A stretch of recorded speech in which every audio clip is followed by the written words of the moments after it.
चलो देखो, ये हमारा ना इकोनॉमिक्स का तीसरा लेसन है, राष्ट्रीय आय के आकलन की विधियाँ। ठीक है, तो ये भाग 1 है। तो राष्ट्रीय आय क्या होता है? एक लेखा वर्ष में एक देश के सामान्य नागरिकों द्वारा जितनी भी कारक आय का मतलब जितनी भी कारक आय होती है उन सबके जोड़ को क्या बोलते हैं? राष्ट्रीय आय। ठीक है, तो राष्ट्रीय आय की डेफिनेशन समझ में आ गया होगा। अब देखो, इसमें पढ़ना है कि राष्ट्रीय आय के आकलन की विधियाँ। तो राष्ट्रीय आय के आकलन की 3 विधियाँ होती हैं। ठीक है, 3 विधियाँ होती हैं। पहला होता है उत्पादन विधि, इसको मूल्य वृद्धि विधि भी बोलते हैं। ठीक है, मूल्य वृद्धि विधि। ठीक है, मूल्य वृद्धि विधि भी बोलते हैं। दूसरा होता है आय विधि। ठीक है ना, एक होता है आय विधि और एक तीसरा होता है व्यय विधि। ठीक है, तो 3 विधियाँ होती हैं। मैं आज पहला विधियाँ बता रहा हूँ, उत्पादन विधि। तो उत्पादन विधि से हम राष्ट्रीय आय कैसे निकालते हैं ये सीखेंगे। ठीक है, तो पहले ना उत्पादन विधि से कोई भी सवाल दिया रहेगा तो आपको पहले क्या निकालना होगा? तो एक सूत्र याद करना होगा। तो उत्पादन विधि से राष्ट्रीय आय कैसे निकालते हैं? ठीक है, तो उसके लिए सूत्र बताने जा रहा हूँ। ठीक है, तो इसमें पहला होता है उत्पादन विधि। ठीक है, उत्पादन विधि का सूत्र होता है उत्पादन या उत्पाद का मूल्य माइनस मध्यवर्ती उपभोग का मूल्य। यानी क्वेश्चन में ना आपको उत्पाद का मूल्य ढूंढना होगा। ठीक है, उत्पाद का मूल्य और उसमें से घटाना होगा मध्यवर्ती उपभोग का मूल्य। ठीक है, अगर मान लो क्वेश्चन में उत्पाद का मूल्य नहीं लिखा, ठीक है, तो इसकी जगह आपको ढूंढना होगा बिक्री को विक्रय भी कहते हैं। ठीक है, विक्रय यानी सेल, और इसमें जोड़ दोगे, यानी उत्पाद का मूल्य अगर नहीं मिला ना तो इसके लिए बिक्री ढूंढ के जोड़ लेना है, बिक्री या विक्रय, और जोड़ देना है स्टॉक में परिवर्तन। ठीक है, अब मान लो स्टॉक में परिवर्तन भी नहीं मिल रहा। ठीक है, तो स्टॉक में परिवर्तन का एक फार्मूला होता है। तो स्टॉक में परिवर्तन का फार्मूला होता है अंतिम स्टॉक और माइनस कर देना है प्रारंभिक, या आरंभिक भी लिखा रहता है, आरंभिक या प्रारंभिक स्टॉक। तो स्टॉक में परिवर्तन कैसे निकालोगे? अंतिम स्टॉक, साल के अंत में जो स्टॉक बच जाता है उसे अंतिम स्टॉक कहते हैं, और साल के शुरुआत में जो स्टॉक पड़ा था हमारे पास उसे बोलते हैं प्रारंभिक स्टॉक। तो अंतिम स्टॉक में से प्रारंभिक स्टॉक घटाने पे क्या आ जाएगा? स्टॉक में परिवर्तन, और स्टॉक में परिवर्तन के साथ क्या जोड़ देंगे? बिक्री, तो आ जाएगा उत्पाद का मूल्य, और इसमें से घटा देंगे मध्यवर्ती भोग का मूल्य। मध्यवर्ती भोग के मूल्य में जैसे कच्चा माल का मूल्य घटाना पड़ेगा। ठीक है, अगर यूँ लिखा है ना कि कच्चे माल का क्रय, तो यानी यही होता है मध्यवर्ती भोग का मूल्य। अगर यूँ आ गया ना मशीन का क्रय, तो ये नहीं लेना है। समझ में आ गया ना, क्योंकि मशीन संपत्ति होती है, कच्चा माल नहीं होता। मध्यवर्ती उपभोग का मतलब होता है कच्चे माल की तरह इस्तेमाल होने वाली चीज़ें। ठीक है, तो उत्पादन विधि का सूत्र बना उत्पाद का मूल्य और माइनस मध्यवर्ती भोग का मूल्य। अगर उत्पाद का मूल्य क्वेश्चन में नहीं लिखा हो तो बिक्री या विक्रय को ढूंढ के जोड़ लेना, और उसमें जोड़ देना है स्टॉक में परिवर्तन। अगर स्टॉक में परिवर्तन लिखा हो तो यही जोड़ना है, अगर ये नहीं हो तो अंतिम जोड़ के प्रारंभिक घटा के निकल जाएगा, तब जोड़ लेना है। और मध्यवर्ती भोग का मूल्य लिखा हो तो वही घटाना है, नहीं तो कच्चे माल का क्रय लिखा होगा तो वो आपको घटाना है। सही है, तो आपका आ जाएगा उत्पादन विधि। देखो, उत्पादन विधि को ना दूसरा नाम याद रखना है आपको, एक होता है मूल्य वृद्धि विधि, और भी इसके 3-4 नाम होते हैं। औद्योगिक उद्गम विधि, ऐसे एक औद्योगिक उद्गम विधि भी बोलते हैं, शुद्ध उत्पाद विधि भी बोलते हैं इसको। ठीक है, तो इसको शुद्ध उत्पाद विधि के भी नाम से जानते हैं, और इसको एक और नाम होता है औद्योगिक उद्गम विधि। औद्योगिक उद्गम विधि, और इसका जो पूरा नाम होता है वो होता है बाजार कीमत पर बाजार कीमत पर सकल घरेलू उत्पाद। तो बाजार कीमत पर सकल घरेलू उत्पाद, तो इसको बोलते हैं सकल घरेलू, बाजार कीमत पर सकल घरेलू उत्पाद, इसको इंग्लिश में बोलते हैं ग्रोस। ग्रोस माने सकल। घरेलू उत्पाद को बोलते हैं डोमेस्टिक प्रोडक्शन, तो बन जाता है जीडीपी। और बाजार कीमत पर को बोलते हैं एट एमपी। तो यहाँ पे छोटा सा एट लिख भी सकते हैं, नहीं तो ऐसे भी चलता है। तो इसको पूरा नाम पढ़ते हैं जीडीपी एट एमपी। ठीक है, तो जीडीपी एट एमपी का मतलब हुआ जी मतलब सकल ग्रोस, डी माने घरेलू डोमेस्टिक, पी माने प्रोडक्शन उत्पाद, और बाजार कीमत पर को इंग्लिश में बोलते हैं एट एमपी मार्केट प्राइस। ठीक है, तो उत्पादन विधि अगर सुनाई दे ना तो दिमाग में बस तुम्हें ये आना चाहिए कि इसका पूरा नाम है बाजार कीमत पर सकल घरेलू उत्पाद। सही है, तो एक तो ये सूत्र हो गया कि इस सूत्र से तुम ना उत्पादन विधि निकाल सकते हो। ठीक है, और एक और सूत्र होता है उत्पादन विधि निकालने का। उत्पादन विधि निकालने का फिर एक और सूत्र होता है, वो सूत्र होता है ये तुमने सुना होगा, 3 क्षेत्र होते हैं। एक होता है प्राथमिक क्षेत्र, एक द्वितीयक क्षेत्र और एक तृतीयक क्षेत्र। सुना होगा ना, प्राथमिक क्षेत्र में कृषि उत्पाद आते हैं, द्वितीय क्षेत्र में औद्योगिक उत्पाद और तृतीय क्षेत्र में आते हैं सेवा। ठीक है, तो एक फार्मूला होता है प्राथमिक क्षेत्र के सभी उत्पाद का मूल्य जोड़ दो। ठीक है, फिर जोड़ो द्वितीय क्षेत्र, द्वितीय को औद्योगिक क्षेत्र भी बोल देते हैं, प्राथमिक क्षेत्र को कृषि क्षेत्र भी बोल देते हैं। तो द्वितीय क्षेत्र के उत्पाद का मूल्य, और फिर एक तीसरा भी क्षेत्र होता है, उसे बोलते हैं तृतीय क्षेत्र। तृतीयक या तृतीय क्षेत्र या सेवा क्षेत्र बोलते हैं इसे, सर्विस सेक्टर के उत्पाद का मूल्य। पहले ये तीनों क्षेत्रों को जोड़ लेना है।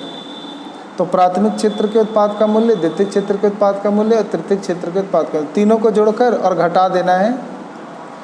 3 चीज़ें घटा देनी है। प्राथमिक क्षेत्र के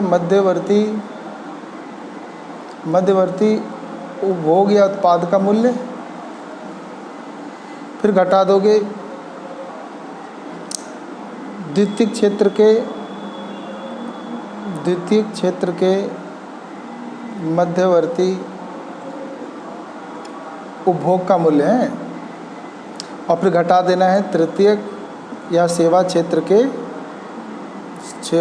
क्षेत्र के मध्यवर्ती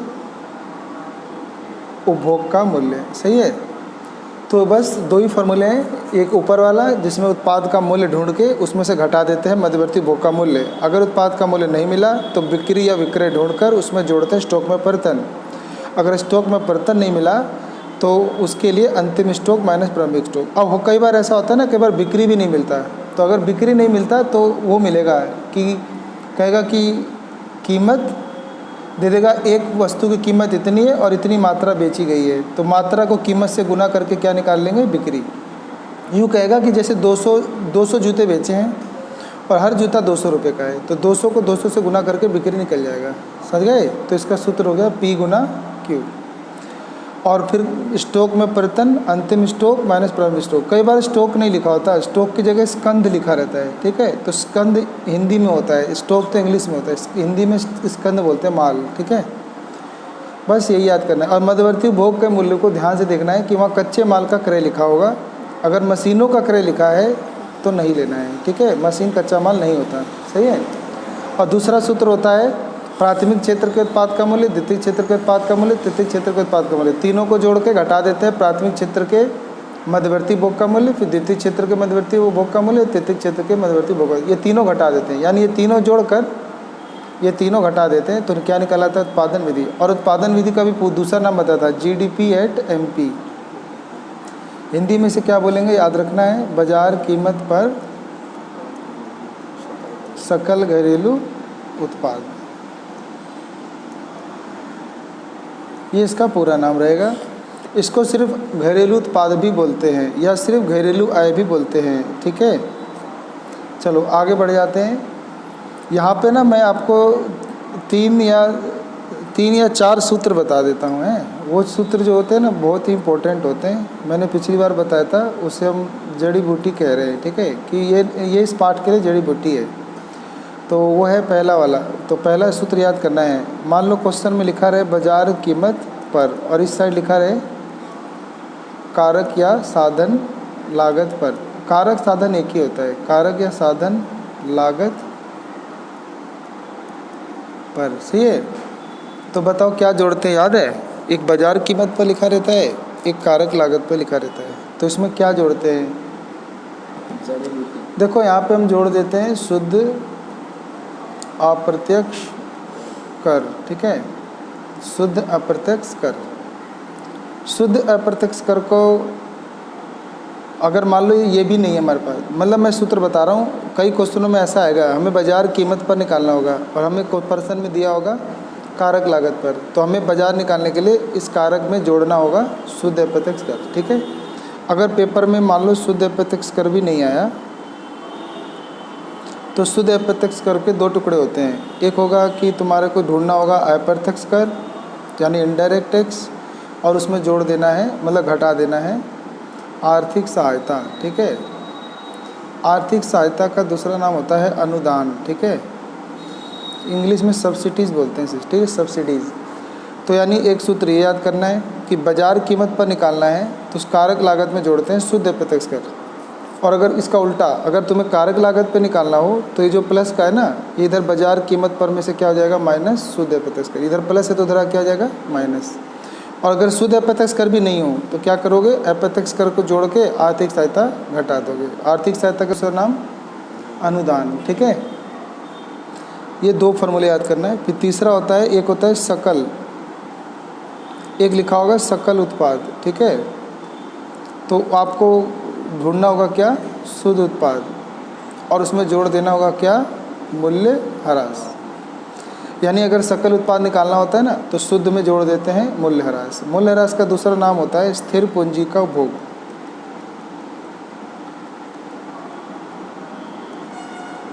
या इसको अचल पूंजी का उपभोग भी बोल देते हैं। अचल माने वही स्थिर। ठीक है। चौथा फॉर्मूला याद करना है कि अगर हमें राष्ट्रीय आय निकालना है तो हमें घरेलू आय दिया रहेगा और उसमें जोड़ देंगे विदेशों से प्राप्त शुद्ध साधन या कारक आय। ठीक है। तो राष्ट्रीय आय निकालने के लिए तुम्हें घरेलू आय या घरेलू उत्पाद एक ही बात होता है। ठीक है। तो घरेलू आय में जोड़ देना है विदेशों से प्राप्त शुद्ध कारक आय। और एक फॉर्मूला और याद करना है, अगर विदेशों को कई बार ना शेष विश्व से लिखा रहता है। ठीक है, विदेशों का दूसरा नाम क्या होता है? शेष विश्व से प्राप्त, या कह लो विदेशों से प्राप्त शुद्ध कारक आय, कारक या साधन आय। तो अगर ये निकालना हो ना तो हमें शुद्ध निकालने के लिए विदेशों से प्राप्त कारक आय ढूंढ के जोड़ लेना है और इसमें से घटा देना है विदेशों को प्राप्त कारक आय। मतलब विदेशों से हमने जितना कमाया है ना हमारे नागरिकों ने, उसको जोड़ना है, और विदेशों को यानी जितने विदेशियों ने कमा के ले गए हैं ना उन्हें घटा देना है। तो घटाने से आ जाएगा विदेशों से प्राप्त शुद्ध कारक आय या शेष विश्व से प्राप्त शुद्ध कारक आय। तो बस ये 5 फॉर्मूले हैं, यही आपस में घूमते रहते हैं। कभी तुम्हें शुद्ध निकालना होगा तो मूल्य ह्रास उधर सकल में से घटा देना, कभी घरेलू उत्पाद निकालना होगा, राष्ट्रीय दिया होगा तो इसको जो जोड़ रहे हैं ना विदेशों से प्राप्त शुद्ध कारक आय उधर घटाना होगा। बस यही सब घूमता रहेगा। तो ये बिल्कुल 3-4 कह रहा था, ये 5 है लगभग, तो इनको याद कर लेना। सही है, बहुत इंपॉर्टेंट है। तो अभी मैंने क्या बताया कि उत्पादन विधि। ठीक है, अभी मैं आगे आय विधि और व्यय विधि बताऊँगा। अभी पहले आज उत्पादन विधि का पूरा भी डिटेल से समझ लेते हैं। तो उत्पादन विधि को कैसे निकालते हैं? उत्पाद का मूल्य माइनस मध्यवर्ती उपभोग का मूल्य, और दूसरा होता है प्राथमिक क्षेत्र के उत्पाद का मूल्य, द्वितीयक क्षेत्र के उत्पाद का मूल्य, तृतीयक क्षेत्र के उत्पाद का मूल्य। तीनों को जोड़ के घटा देते हैं प्राथमिक, द्वितीयक, तृतीयक क्षेत्र के मध्यवर्ती उपभोग का मूल्य। सही है, तो ये घटा देते हैं। तो इतने से राष्ट्रीय आय नहीं आता। अब राष्ट्रीय आय कैसे निकलेगा बताता हूँ। अब देखो, अब मान लो मुझे राष्ट्रीय आय निकालना है। ठीक है, तो राष्ट्रीय आय का पूरा नाम भी याद कर लो। इसका पूरा नाम होता है कारक लागत पर शुद्ध राष्ट्रीय आय। ठीक ठीक है ना। देखो राष्ट्रीय आय का पूरा नाम होता है कारक लागत पर शुद्ध राष्ट्रीय उत्पाद। इसको इंग्लिश में पढ़ते हैं NNP@FC। एन माने होता है नेट यानी शुद्ध, NP मतलब नेशनल प्रोडक्शन, राष्ट्रीय आय या राष्ट्रीय उत्पाद एक ही बात है, तो इसको नेशनल प्रोडक्शन को NP बोलते हैं। तो शुद्ध के लिए N नेट नेशनल प्रोडक्शन तो NNP, और कारक लागत को बोलते हैं एट फैक्टर कॉस्ट तो FC। सही है। तो राष्ट्रीय आय निकालना होगा तो अभी आपने क्या निकाला था, उत्पादन विधि, और उसका पूरा नाम मैंने ही बताया था, बाजार कीमत पर सकल घरेलू उत्पाद।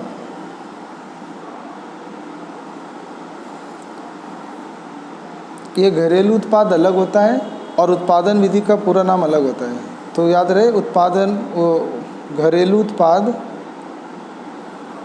कंफ्यूज रहते बच्चे, उत्पादन विधि का पूरा नाम अलग है, यह है बाजार कीमत पर सकल घरेलू उत्पाद। अगर सिर्फ घरेलू उत्पाद कहें कि किसका इसका पूरा नाम क्या है, तो वो होता है कारक लागत पर शुद्ध घरेलू उत्पाद। ठीक है, घरेलू उत्पाद या घरेलू आय एक ही बात है। तो घरेलू उत्पाद का पूरा नाम होता है कारक लागत पर शुद्ध घरेलू उत्पाद या घरेलू आय, और उत्पादन विधि का पूरा नाम होता है बाजार कीमत पर सकल घरेलू उत्पाद। तो इतना अलग याद करना है। देखो अब मुझे राष्ट्रीय आय निकालना है और मैंने अभी उत्पादन विधि मान लो निकाल लिया था पिछले वाले सूत्र से, तो मुझे अब राष्ट्रीय आय निकालने के लिए ना ऐसे चेक करना होता है, ये क्या लिखा है कारक लागत पर, और ये क्या लिखा है, तो अभी मैंने सूत्र दिखाया ना कि बाजार कीमत पर का सूत्र होता है कि कारक लागत पर में जोड़ देते हैं शुद्ध अप्रत्यक्ष कर। तो अब यहाँ पे क्या कर देंगे, माइनस कर देंगे, क्या, शुद्ध अप्रत्यक्ष कर। तो ये दोनों साइड बराबर हो जाएगा।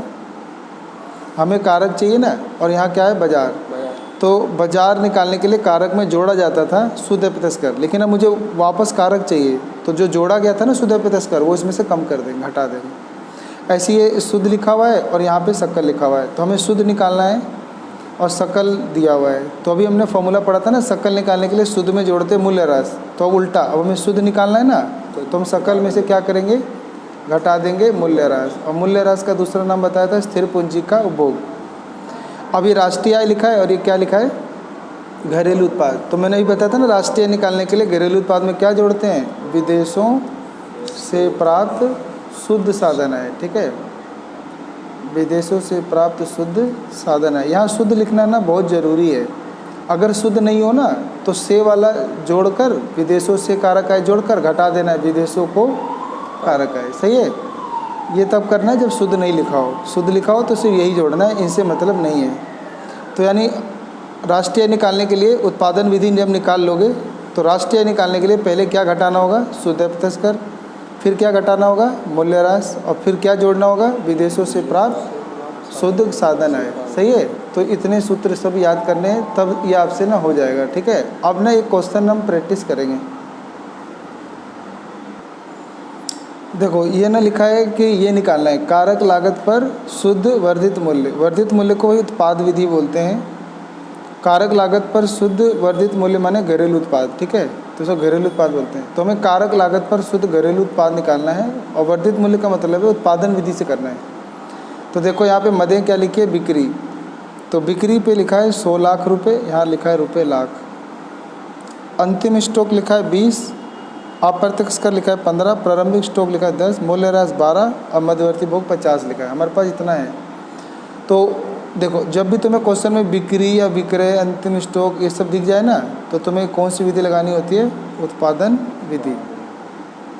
और उत्पादन विधि के लिए मैंने पहला सूत्र क्या बताया था, हम ढूंढते हैं उत्पाद का मूल्य। क्या ढूंढते हैं, उत्पाद का मूल्य। अगर वो नहीं है, देखो क्वेश्चन में नहीं है, तो उसकी जगह क्या जोड़ते हैं, मैंने बताया था बिक्री जोड़ते हैं, और जमा स्टॉक में परिवर्तन। और स्टॉक में परिवर्तन नहीं हो तो मैंने क्या बताया था, अंतिम स्टॉक जोड़कर और क्या घटा देते हैं, प्रारंभिक स्टॉक घटा देते हैं। ठीक है, तो इतना करने से क्या आ जाता है, उत्पाद का मूल्य आ जाता है, और घटा देते हैं क्या, मध्यवर्ती उपभोग का मूल्य घटा देते हैं ना।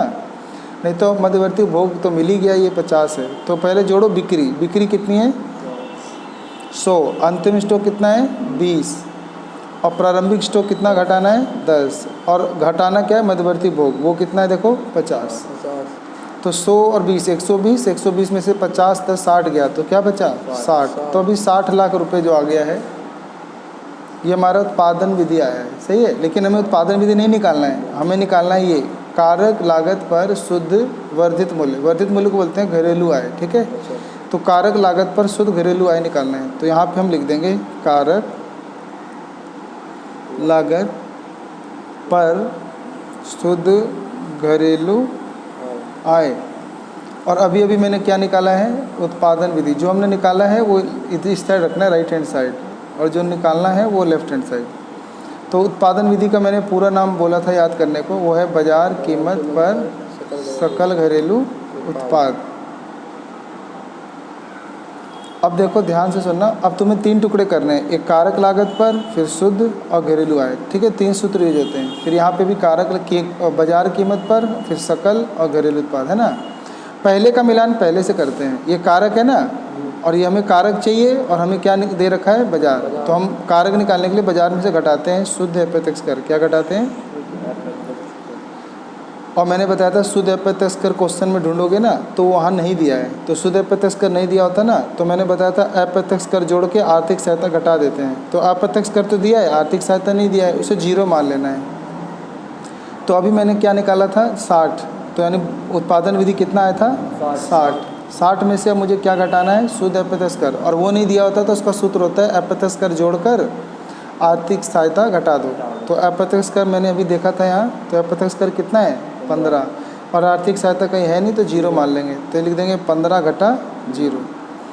अब देखो दूसरी चीज़, ये समझ में आ गया ना, ये कारक था ये बाजार था। कारक निकालने के लिए बाजार में से घटाया जाता है शुद्ध अप्रत्यक्ष कर, तो मैंने घटा दिया। अगला ये शुद्ध है, और ये क्या है सकल। अब शुद्ध निकालने के लिए सकल में से याद कर लो घटाया जाता है मूल्यह्रास। क्या घटाया जाता है, मूल्यह्रास। देखो यहाँ मिल गया। अगर क्वेश्चन में मूल्यह्रास नहीं मिले ना तो इसका दूसरा नाम होता है अचल पूंजी का उपभोग या स्थिर पूंजी का उपभोग, ठीक है। तो वो देखो कितना है मूल्यह्रास 12। तो यहाँ पे अब क्या घटा दोगे 12। तो 60 में से 15 गया 45, फिर 45 में से 12 गया तो आ गया 33। तो हमारा आ गया 33 लाख रुपए, ठीक है। देखो करेक्ट आ रहा है, 33 लाख रुपए आ रहा है, ठीक है। ऐसे ना ये क्वेश्चन जो है ये किए जाते हैं। अभी ना अगले वीडियो में और प्रैक्टिस कर लेंगे।